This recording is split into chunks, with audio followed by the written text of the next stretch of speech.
కుప్పంలో చంద్రబాబు ఓడిపోతే నేను రాజకీయాలు వదిలేస్తా. మనకు కావాల్సింది కూడా అదేలేమ్మా.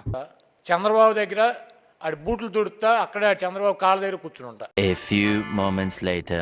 ఊరికే మా వాళ్ళకి ఉత్సాహం కాన్ఫిడెన్స్ కాదమ్మా, కాన్ఫిడెన్స్ ఇద్దామని అన్నాము. ఆ కాన్ఫిడెన్స్ ఓవర్ కాన్ఫిడెన్స్ అయింది. దానికి ఏం చెప్తాం?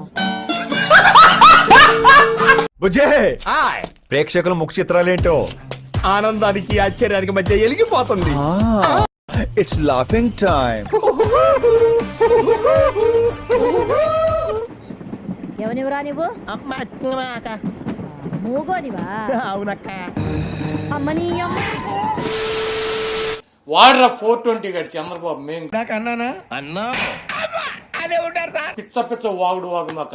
నా ఇంటికి నీ ఇల్లు అంత దూరం, నీ ఇంటికి నా ఇల్లు అంత దూరం. నా ఇంటికి నీ ఇల్లు అంత దూరం, నీ ఇంటికి నా ఇల్లు అంత దూరం. ఏళ్ళు చూపిస్తావా అంటే ఏళ్ళు ఖాళీగా ఉంటే చూపించాలి సార్. ఖాళీగా ఉంటే ఏళ్ళు చూపించేస్తావు నువ్వు.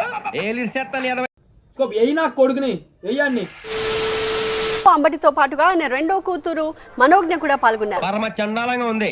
ఓ పాట పాడరా. ఇప్పుడు పాటలు రావు సార్. మరి ఏమొచ్చరా నీకు? ఏవి రావు సార్. ఏ రాకపోతే డాన్స్ అయితే లిటిల్ బిట్ మేనేజ్ చేస్తాను. వేసుకోండి.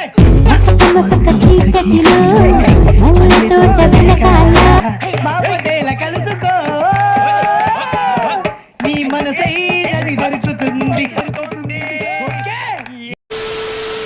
కోడి గుడ్డు మాత్రమే పెట్టగలదు, కోడిని పెట్టలేదు కదా.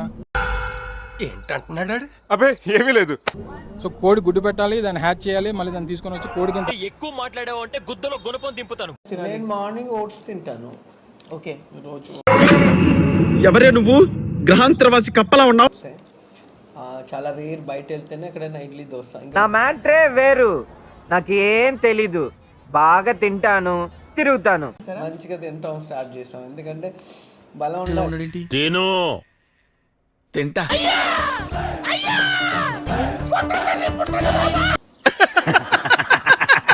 అసలు నువ్వెంత, నీ బతుకెంత, నీ స్థాయి. నువ్వేం పీకి గట్టలు కట్టినావు? కానీ నన్ను నా కారణం లేకుండా ఎవడైతే ఏడిపించాడో కనిపించకుండా పోతున్నా.